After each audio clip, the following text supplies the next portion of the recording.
Oh, paano Kopo? O di ngayon, alam mo na kung ano ang parusa para sa mga natatalo sa task, hindi ba? Sir, yes sir! Paglilinis sa garden mo, sir! Aba, tawang-tawa kang cheater ka. Humanda ka sa pasabog ko. Sarah, Yes po. pasensya ka na nga pala doon sa mga nakikita mo nga pinagagagawa namin, ha?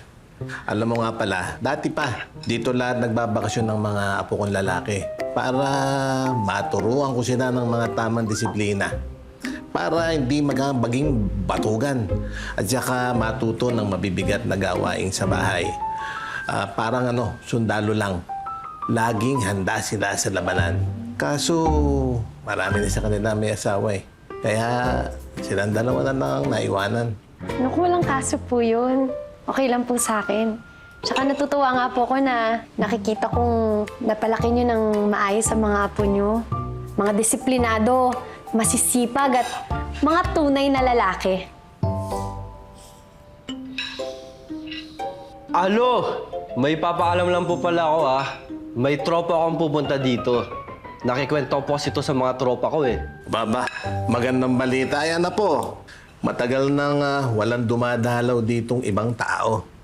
So, babae mo ba yan? Naku, hindi po lo. Tropa ko po. Si Manuel. Manuel? Barkada mo? Opo lo, teammate ko po sa basketball. Schoolmate ko rin po. Kakilala rin po yun ni Sarah. Di ba, Sarah? Si Manuel. Ayaw lang?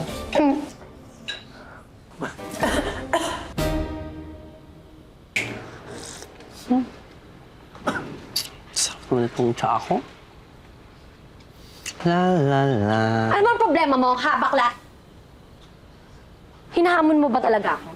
Don't you like my surprise, Sisi? Okay. Kala mo ba hindi kita papatulan? Sige. Ibibigay ko ang hinahanap mo. Bring it on. Hindi ako takot sa'yo. Okay.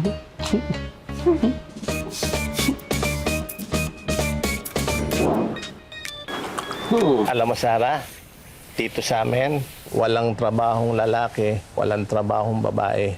Basta gawaing bahay, dapat alam ng lahat. Para naman yung mapapangasawa ng mga apo kong lalaki, alam, tulungan yung kanilang asawa. Lalong-lalo na kung buntis, hindi ba?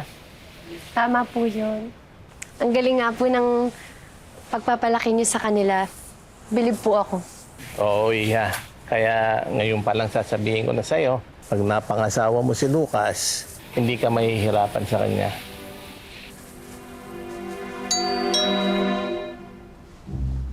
Ay, by the way, Lo, may pinapunta po pala ako na tao. Kasi napansin ko parang nahihirapan na si Eko mag-hardin at mag-ayos dito sa garden mag-isa. Para may katulong po siya. Kunin ko lang po sandali. Tingnan mo nga naman maalalahanin ka pa pala, Iha. Saan naman itong tuhang to?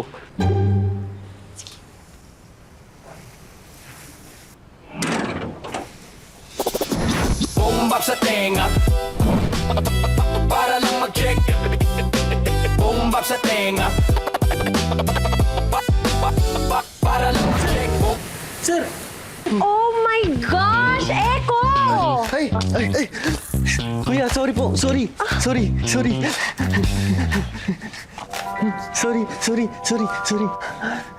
Eko! Ano yan? Ba't nakaupat na yan? At saka ba't basang-basa? Ano po kasi, Lo? Ito kasing si Eko hindi tumitingin. Ayan tuloy, nabasahan niya si Kuya. Parang gusto niya ata makakita ng abs at katawan. Abs? Katawan? Abs! Naku, hindi. Kuya! No, sorry kuya. Sorry. Bakit, Eko? Hindi ba matigas ang abs?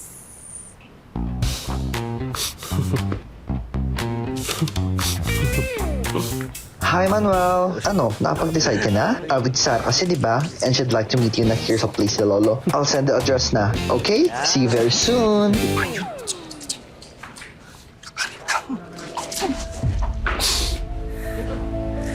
Oh, anong ginagawa mo dito? Tsaka, ba't basa ka? Oo. Sumirit kasi yung host kanina habang nagdidilig ako. Okay. Oh, Lucas. Sakto pala. Ano, manananghali na ba tayo? Opo, Lo. Nagluto na rin po ako kanina eh. Babe, tulungan mo na ako dito. Ah, yes, babe. Oh, ano mo to? Lagay mo yun. Oh, ikaw, Eko, magbihis ka na. Dadan mo ng pagkain yung gumagawa doon sa hardin. Sige po.